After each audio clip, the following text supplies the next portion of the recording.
अब तो मुझसे खड़ा भी नहीं हुआ जा रहा। शुगर और बीपी दोनों साथ ही हो गए। और मुझे शुगर की दवाई भी लेनी है। इतनी घबराहट होती है मुझे। और एक ये बहू है, कभी भी टाइम पर नाश्ता नहीं बना कर देती। ऊपर से ये बुढ़ापा इतना दुखी करता है ना, बस पूछो मत। बिना दवाई के तो खड़ा भी नहीं हुआ जाता मुझसे। आवाज़ लगा कर देखती हूँ, सुनी ले तो। बहू, ओ बहू। हाँ माँ जी, बोलो। बहू, मेरे लिए थोड़ी चाय बना देती। माँ जी, आपने अभी तो पी थी सुबह चाय 6 बजे। आपको फिर से चाय चाहिए? तुझे पता तो है कि मुझे दवाई लेनी होती है, तो तू टाइम पर नाश्ता बनाकर दे दिया कर ना मुझे। मैं तो वो खा लूँगी, मुझको तो बस दवाई लेनी होती है, और दवाई लेने से पहले कुछ खाना होता है। माँ जी, अब खाने का टाइम है, ना कि चाय नाश्ते का। अभी मैं खाना बना देती हूँ। ठीक है बहू, जल्दी से बना ले तू, क्योंकि तुझे पता तो है जब तक मैं दवाई न लूँ मुझसे खड़ा नहीं हुआ जाता। दवाई ले लूँगी तो तेरे साथ 2 काम भी करवा दूँगी, तेरा हाथ बंटवा दूँगी तेरे काम में। ठीक है माँ जी। बस अभी 2 रोटी सेक के रख देगी, हो गया दिन का खाना। हाय, इस शुगर की वजह से तो मेरे हाथ पैरों में भी झंझनाहट रहती है। टाइम पर दवाई ना लूँ तो आँख भी नहीं खुलती। खा खा कर गोलगप्पे जैसी हो रखी है, बहाना लगाती रहती है बीमारियों का। पूरा दिन भूख भूख लगती रहती है इनको। जब पूरा दिन खाएगी तो बीमारी तो लगेंगी ना अपने आप ही शरीर में। अरे बुढ़ापे में कौन खाता है इतना। सुबह इनको नाश्ता बना कर दो, फिर दोपहर में खाना बनाओ, फिर शाम को इनका स्नैक्स चाहिए होता है, और फिर रात को फिर से खाना बनाओ। अरे मैं पूरे दिन किचन में खड़ी रहूं क्या? चलो, दाल तो उबाल दी है और आटा भी लग गया। अरे मम्मी का फोन। हेलो। हाँ मम्मी। अच्छा ठीक है मम्मी। हाँ मम्मी, मैं आती हूँ 1 घंटे में आपके पास। नहीं नहीं, मैं कैब से आ जाऊँगी। ठीक है मम्मी। अगर मैं दाल में तड़का लगाऊंगी और मम्मी जी को रोटी बना कर दूँगी तो मुझे बहुत टाइम लग जाएगा। एक काम करती हूँ, माँ जी को बोल देती हूँ, वो खुद ही बना लेंगी। वो खुद बना लेंगी अपना खाना और बर्तन भी साफ़ कर लेंगी।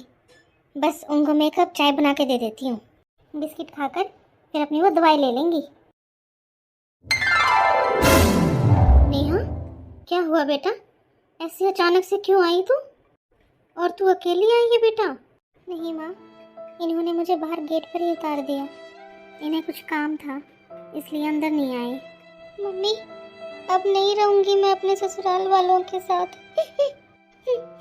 मैंने इनसे बोल दिया कि मुझे अलग रहना है, और मम्मी ये फिर गुस्से में आकर मुझे यहाँ छोड़ गए। मम्मी, ये अलग नहीं होना चाहते अपने परिवार से। हाँ मम्मी, मैं अब उन लोगों के साथ नहीं रह सकती। मम्मी, वो लोग मेरे साथ बहुत गलत व्यवहार करते हैं, और इनको बस मेरा बोलना दिखाई देता है। ये बोलते हैं मैं ही गलत हूँ, ये अलग नहीं होना चाहते। मम्मी, मैं नहीं जाऊँगी मम्मी अब वहाँ पर। ठीक है बेटा, जा जा, तू अपने कमरे में आराम कर ले। क्या करूँ मैं, मेरे तो कुछ भी समझ में नहीं आ रहा। अपनी बेटी का घर कैसे बसाऊं? नमस्ते भाभी, यहीं खड़े मिलते हो मुझे तो हमेशा, बिल्कुल माँ की तरह। नमस्ते जीजी, कैसी हो? जीजी आप यहाँ बैठो, मैं चाय लेकर आती हूँ। बन गई है, बस कप में डालनी बाकी थी। हाँ भाभी, आप चाय ले आओ, मैं इतने गाड़ी में से सामान निकाल लेती हूँ। जीजी आप बैठो ना आराम से, सामान की क्या जल्दी है? आपके भैया आएंगे वो निकाल लेंगे, मैं चाय लाती हूँ पहले। और नेहा, कैसी लगी तुझे तेरी साड़ी? हर बार लाती हूँ मैं तेरे लिए साड़ी। भाभी आप देती हो ना इसे मेरी साड़ी, हर बार तो तुझसे मिलना ही नहीं हो पाता, इस बार हुआ है बस। जीजी ये तो आपकी भतीजी है, बेटी बराबर है आपके। उसकी तो चलो कोई बात नहीं, लेकिन आप मेरे लिए भी क्यों लेकर आए साड़ी? भाभी एक जैसी 3-4 साड़ी हो रखी थी, इसलिए मैंने सोचा एक आपके लिए ले चलती हूँ, आप भी पहन लोगे, इसलिए ले आई मैं आपके लिए। वैसे भी आप इतना भर भर कर देते हो मुझे हर बार, मैं एक साड़ी ले आई तो क्या हो गया? नहीं जीजी, मैंने आपसे कितनी बार कहा है, आप बहन बेटी हो, आप इतना खर्चा मत किया करो। क्यों भाभी, सारे फर्ज क्या भाई भाभी के होते हैं क्या? अरे ननंद का भी तो कुछ फर्ज होता होगा। जीजी अब आप मेरी बात सुन लो, मैं जा रही हूँ अपने मायके। अब आप संभालो यहाँ पर। मैं ना 2-4 दिन अपने मायके रह के आती हूँ। मुझे पूरे 2 साल हो गए अपने मायके गए हुए। पूरा घर खुला हुआ है जीजी, आपकी जिम्मेवारी पर छोड़ के जाऊंगी पूरे घर को।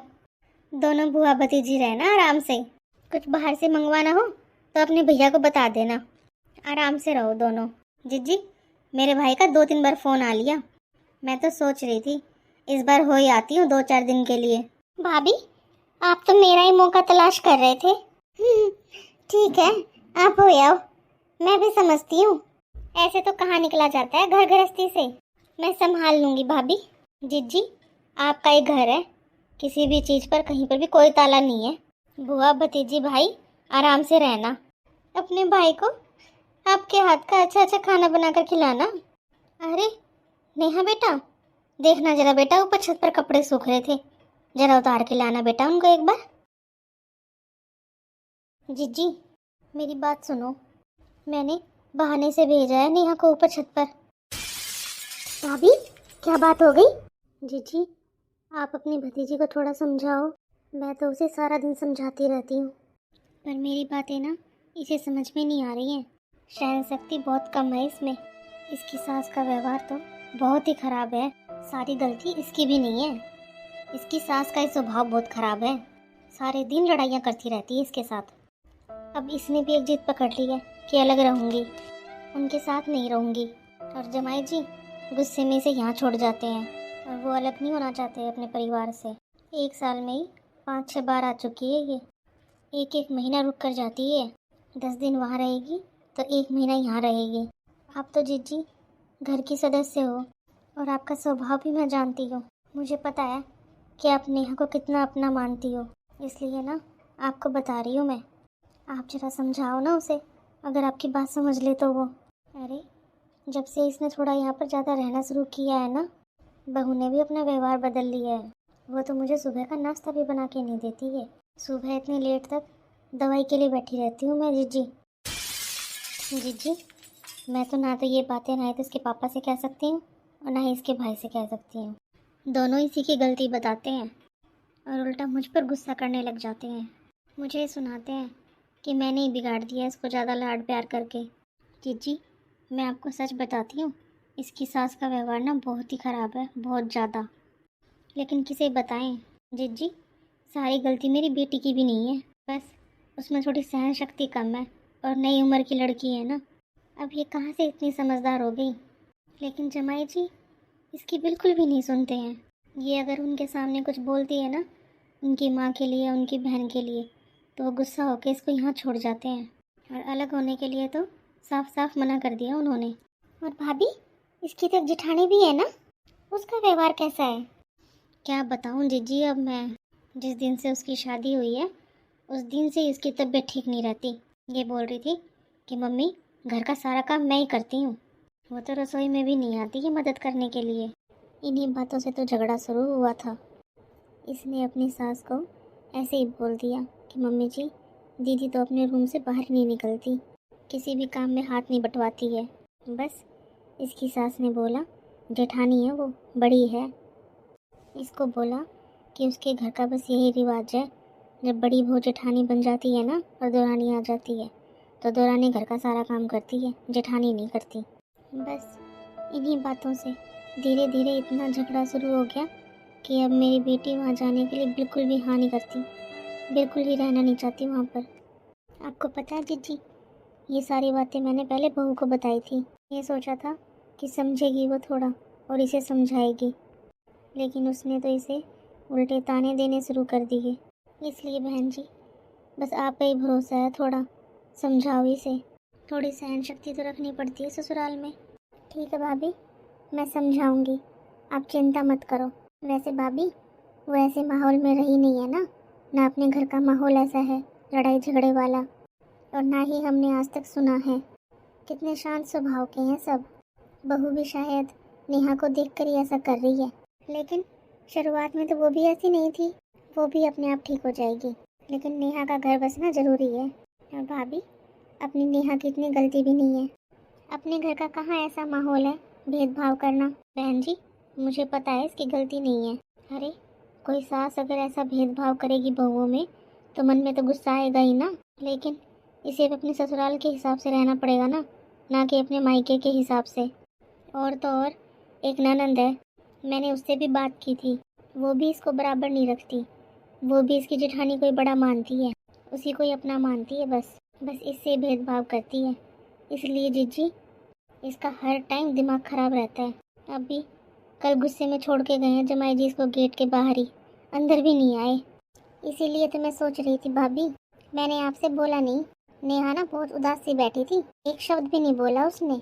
बताओ, कौन कह देगा भी नई नई शादी हुई है। इतनी बुझी बुझी सी हो गई लड़की। जीजी, मैं खाना बनाती हूँ, इतने आप उससे बात कर लो। कमरे में ही है वो अपने। पक्का दिमाग खराब कर रही होगी अपना फ़ोन पर ही। भाभी, पहले मैं आपकी मदद करवा देती हूँ खाना बनाने में। चलो जीजी, आप तो बस मेरी यही मदद करवा दो।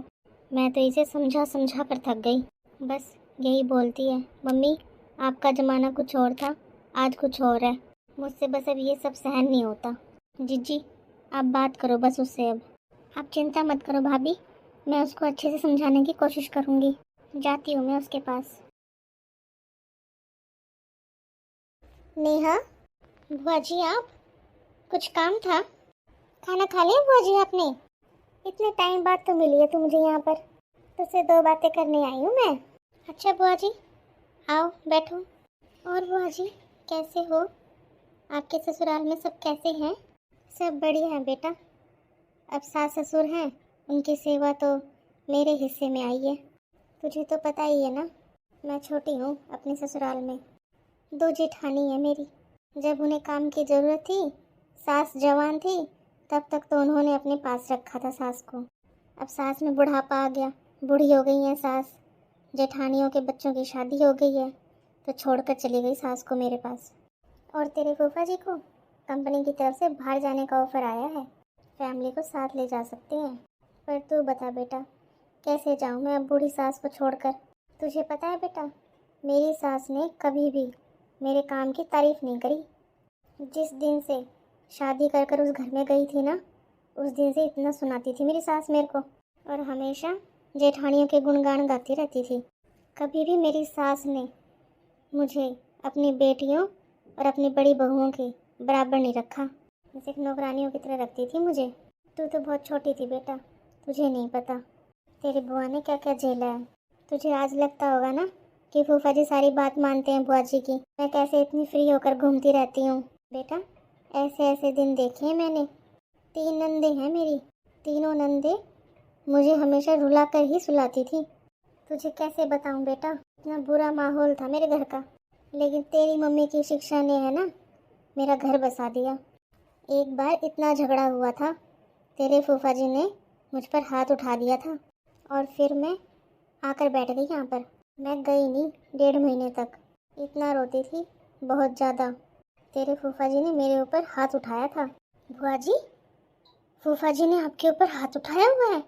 हाँ बेटा, पूरे परिवार के सामने। मेरी सास ने एक बार भी अपने बेटे को नहीं रोका कि तू ये क्या कर रहा है। और मेरी जेठानियाँ और नंदे, वो तो एक कोने में जाकर मुस्कुरा रही थी, जैसे वो सब तो बस यही चाहती थी। मेरी सास को तो खुशी जब मिलती थी जब उसका बेटा मेरे ऊपर हाथ उठाता था या मुझसे गुस्सा करता था, लड़ाई करता था। तुझे पता है, फिर मेरा तो ससुराल जाने का मन ही नहीं था। मैं पूरे 2 महीने यहाँ पर रुकी, और आस पड़ोस की औरतें भी बात करने लगी थी। भाई को, भाभी को सब पूछने लगे थे कि मैं क्यों नहीं जा रही ससुराल। तेरी दादी पता है तुझे कब ख़त्म हुई थी? जब तेरे पापा की शादी भी नहीं हुई थी तब ख़त्म हुई थी तेरी दादी। अब तू सोच, मेरी माँ भी नहीं थी, भाई और भाभी के घर में रहती थी, लेकिन मेरी तो भाभी भी माँ जैसी थी। मैं पूरे 2 महीने तक अपने ससुराल में नहीं गई। फिर तेरी मम्मी ने समझाया मुझे कि हर औरत के पास एक शक्ति होती है, उसे कहते हैं सहन शक्ति। बेटा, सहन शक्ति ना भगवान ने सिर्फ औरतों को ही दी है, और शादी के बाद वो आनी शुरू हो जाती है। जैसे जैसे उम्र बढ़ती है ना औरत की, वैसे वैसे वो शक्ति और ज़्यादा बढ़ने लग जाती है। भाभी के समझाने से जब मैं अपने ससुराल गई ना, तो बस भाभी ने मुझे यही समझाया था और यही बोला था कि सबसे पहले मैं वहाँ जाकर तेरे फूफा जी के साथ मेरे रिश्तों को सुधारूं। और ये सब साथ रहने से ही मुमकिन है। जब मैं पहले बार बार लड़ झगड़ के मायके आके बैठ जाती थी तो तेरे फूफा जी मुझे समझ ही नहीं पाते थे, उन्हें बस मैं ही गलत लगती थी। जब मैं उनके साथ रही, उन्होंने धीरे धीरे मुझे समझना स्टार्ट किया, तब जाकर हम दोनों के बीच में सब कुछ ठीक होने लगा। और आज वो मेरी हर बात समझते हैं। मेरे कहने से पहले ही वो सब समझ जाते हैं कि मैं उनको क्या कहना चाहती हूँ। ये सब छोड़, अब तू बता, तेरे ससुराल में सब कैसे हैं? अरे अपने बारे में तो कुछ बता बेटा। बुआ जी, अब आपसे क्या छुपाना। बुआ जी, मेरी सास भी है ना, मेरे साथ लड़ाई करती रहती हैं। मेरी जो ननंद है ना, वो भी मुझसे ढंग से बात नहीं करती है बुआ जी, बस हमेशा मेरी जेठानी का ही गुणगान गाती रहती है। मैं तो बुआ जी चाहे कितना भी कर लूँ, सारा दिन काम करती हूँ मैं वहाँ पर, खाना भी बनाती हूँ, घर की साफ़ सफाई भी करती हूँ, कपड़े भी धोती हूँ, लेकिन मेरी सास और ननंद बस जेठानी का ही गुणगान गाती रहती हैं। और मेरी जेठानी बुआ जी किसी भी काम में मेरी मदद नहीं करवाती है। बुआ जी, जब हम दो बहुएं हैं उस घर की, तो काम भी तो बराबर का होना चाहिए ना। लेकिन मेरी सास कहती है कि वो जेठानी है तो तू उसका हक नहीं बनता काम करने का, तेरा फर्ज बनता है काम करने का। और मैं मेरी जेठानी से कभी ये ना कहूँ कि वो मेरी मदद करवा दे। बुआ जी, जो मेरी ननंद है ना, मैं उसे छोटी बहन की तरह समझती हूँ, लेकिन वो हमेशा जेठानी के गुणगान गाती रहती है। अरे नेहा, क्या ननंद की बातों का बुरा मानना, इन नंदों का तो बस ऐसा ही है। लेकिन बेटा, सारी नंदे भी तो एक जैसी नहीं होती है ना। देख, अब तू भी एक ननंद है, मैं भी हूँ। देख जरा हम कैसा व्यवहार करते हैं अपनी भाभीयों के साथ। अब तू यहीं पर ही देख ले, जैसे मेरी भाभी हैं वैसे तेरी भाभी नहीं है ना। भाभी ने बताया बेटा मुझे सब कुछ। अब तेरी भाभी का व्यवहार ऐसा है तो तूने क्या उसे भाभी मानना छोड़ दिया क्या? ऐसे ही बेटा ससुराल में सास का और ननंद का होता है। अरे ननंद कितने दिन की है, उसकी शादी हो जाएगी और एक वक्त आता है जब सबके सामने सबकी असलियत आ जाती है। देख, अब मेरी जेठानियों की असलियत आ गई ना मेरी सास के सामने। बस तू अपना फर्ज निभाना मत छोड़ बेटा। तू जो उनके लिए कर रही है ना, बस वैसे करती रहे। एक दिन उन लोगों को खुद अकल आ जाएगी। और अब तुझे तेरे ससुराल जाना पड़ेगा, क्योंकि अगर तू वहाँ रहेगी ना, तभी तो वो लोग तुझे समझ पाएंगे और तू उन्हें समझ पाएगी। और रही बेटा जमाई जी की बात, तू तो उनकी ज़िंदगी में अभी 1 साल से ही आई है ना, और वो अपने परिवार के साथ 25 सालों से रह रहे हैं। वो उनका परिवार है बेटा, सब लड़के एक जैसे नहीं होते बेटा। तुझे जमाई जी का व्यवहार बदलना होगा, और ये सब करने के लिए तुझे उन लोगों के पास वहाँ पर रहना होगा बेटा, ताकि वो लोग तुझको समझ पाएँ और तू उनको समझ पाए अच्छे से। तू अपना व्यवहार अच्छा रख। सास कितने दिन कहेगी तुझसे? 1 बार कहेगी, 2 बार कहेगी, फिर वो भी कहना छोड़ देंगी बेटा। बस तू अपना व्यवहार और बर्ताव अच्छा रख। मुझे ये भी पता है ये बहुत मुश्किल है, क्योंकि मैंने तो ये सब झेला है, लेकिन तू कर लेगी बेटा, मुझे पता है, क्योंकि तू भाभी की बेटी है। तू खुद सोच बेटा, जब तू 10 दिन ससुराल में रहेगी, 1 महीने मायके में रहेगी, शायद तेरी इन बातों से तेरी सास और ननद को चिढ़ होती होगी, और तू यहाँ पर रह रही है। पीछे से वो जमाई जी के सामने तेरे बारे में चाहे कुछ भी बोले, जमाई जी को तो वही सच लगेगा ना, वही ठीक लगेंगे ना। तुझे वहाँ रहना चाहिए बेटा ससुराल में। रही बात काम की, तेरे से जितना बन पड़ता है तू उतना कर। नहीं हो पा रहा तो अपनी सासू माँ को बोल, प्यार से समझा उनको, प्यार से बात कर, बोल दे उनको कि मुझसे काम और नहीं हो रहा मम्मी जी। मैं तो बस नेहा इतना चाहती हूँ बेटा, तू अपनी तरफ से कोई कमी मत छोड़। और मायके में रहने से रिश्ते खराब ही होते हैं बेटा, सुधरते नहीं हैं। अरे क्या बातें हो रही हैं बुआ भतीजी में? जीजी चलो पहले आप खाना खा लो, आपने खाना नहीं खाया था ना। खाना बना दिया है मैंने। जीजी ये 5000 रुपये हैं, मेरे पीछे से किसी भी चीज़ की कमी लगे या ज़रूरत लगे ना, तो इन पैसों में से यूज़ कर लेना, इनमें से ले लेना आप। जीजी आपकी विदाई ना मैं आके करूँगी, 2-4 दिन मैं अपने मायके रह आती हूँ। दोनों बुआ भतीजी अपनी मन की बातें करो। भाभी, अगर आपकी जैसी भाभी हो ना, तो बेटियों का मायका कभी ना छूटे। बुआ जी आप भी तो कितने अच्छे हो, जब आपके जैसी अच्छी ननंद होंगी तो भाभी भी तो अच्छी होंगी ना। नहीं बेटा, तुझे नहीं पता, भाभी ज़्यादा अच्छी है।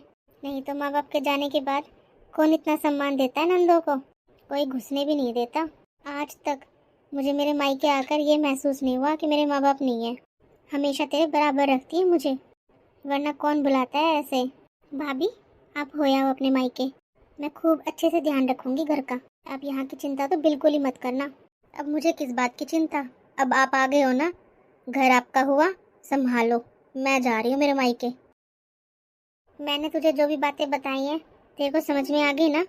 अब अपने ससुराल में तो ऐसे ही रहना, प्यार से, समझदारी से, सबको एक करके। हाँ बुआ जी, मेरे को सब अच्छे से समझ में आ गया।